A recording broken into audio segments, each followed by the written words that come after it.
hrozně přemýšlím, jak začít. Hrozně se stydím mluvit na kameru. A bude to dlouho trvat, než prostě to nějak překonám, ale říkal jsem si, že chci začít točit na YouTube. Z toho důvodu, že mě podobný typ videí baví a tak bych chtěl zkusit to stejný. Takže uvidíme, jak to dopadne. Zatím bude hrozně nepřirozený, jak tady budu mluvit. Ale co nás čeká v dnešním videu?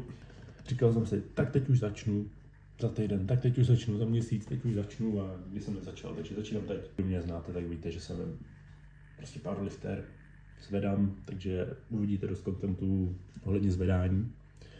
Třeba mi něco předám, spíš ne. Mě čeká můj běžný den, nic výjimečného, nezačínám natáčet nějaký extra special den, prostě to, co se děje každý den teď. Takže připravím si tady nějaké jídlo. No a mezi tím, co já se tady pokouším něco natáčet, tak mi telefon oznámí, že nemá místo. Ale bych vám to už konečně dořekl všechno.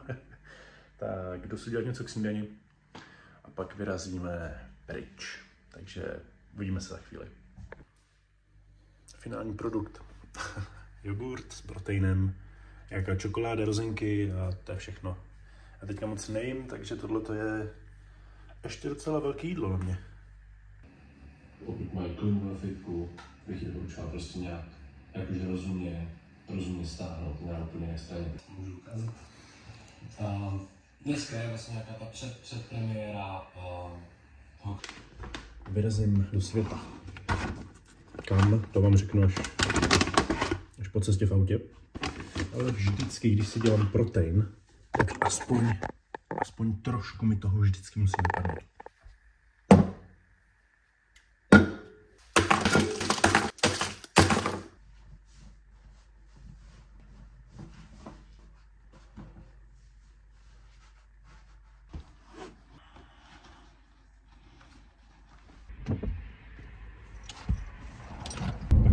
Se zase trošku rozmluvit, ale přišel jsem na to, že když něco dělám, tak se mi natáčí líp. Takže když budu za volantem, tak se mi bude natáčet nejlíp, i když nebudu dívat do kamery. Budete mít tady záběr na moji ruku. Každopádně nejedu cvičit, to až odpoledne. A teď jdu pracovat. Co dělám? Rozvážím pro Bolt Food. A jak jsem říkal, rozvážím teda pro Bolt Food. Jak to funguje? Hele, když si vás vybere nejvyšší vůdce, musíte sehnat ovci nebo kozu poříznutý přesně pod levou nohou v 85 stupních. Ale nesmí vykrvácet úplně celá. Ne, hele, dělám si srandu. Prostě rozvážím v Praze, takže vždycky zajedu na nějaký místo. Já jezdím do Davids teda nejvíc, protože to mám nejblíž.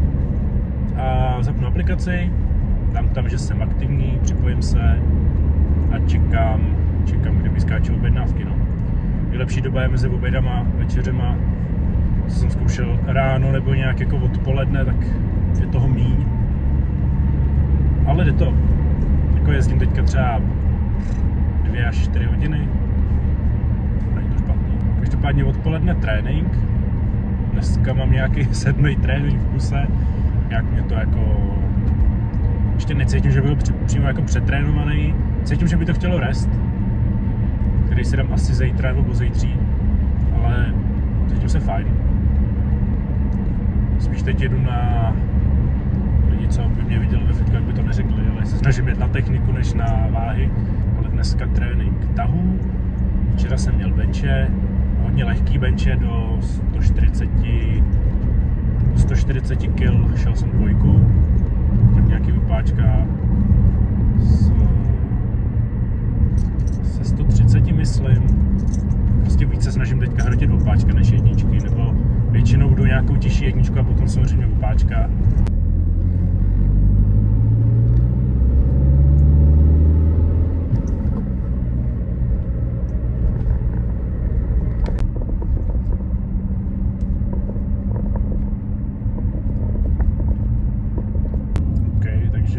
Let's go domů. Já už mám po šichtě. Jedu domů. Mám si nějaký oběd. Nevím co. Jelikož teďka prostě moc nejím, tak Ani nemám chuť k jídlu, to je ten důvod, proč já nevím. Já ani nemám jako na to chuť, vím, že musíš prostě jíst, potřebuješ to. A já prostě nemám ani nějak chuť. Ten protein vypiju, když na něj nezapomenu. Ale jinak prostě to jídlo.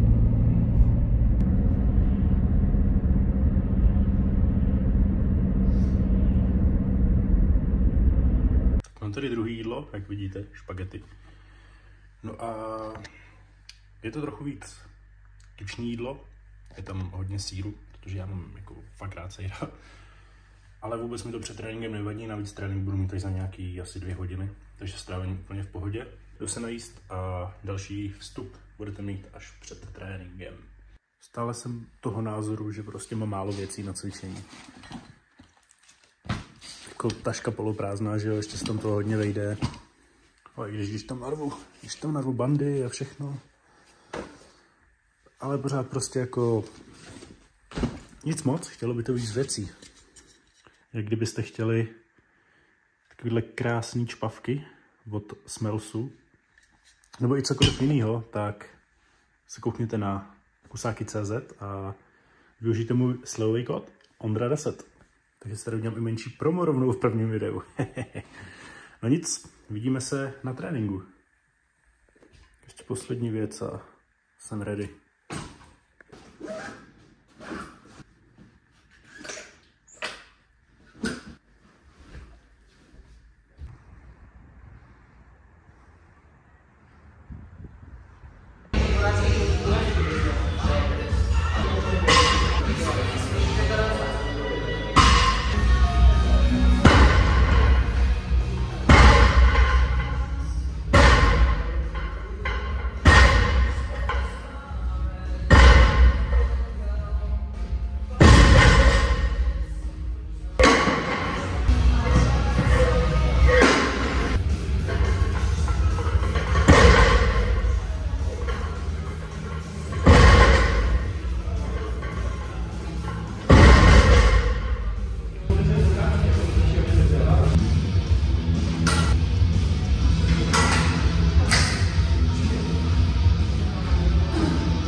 Nechtělo nějak natáčet po tréninku, už ani nebylo co.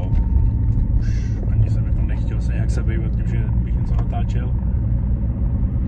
No a jak vidíte na videu, tak jsem šel docela lehký tahy.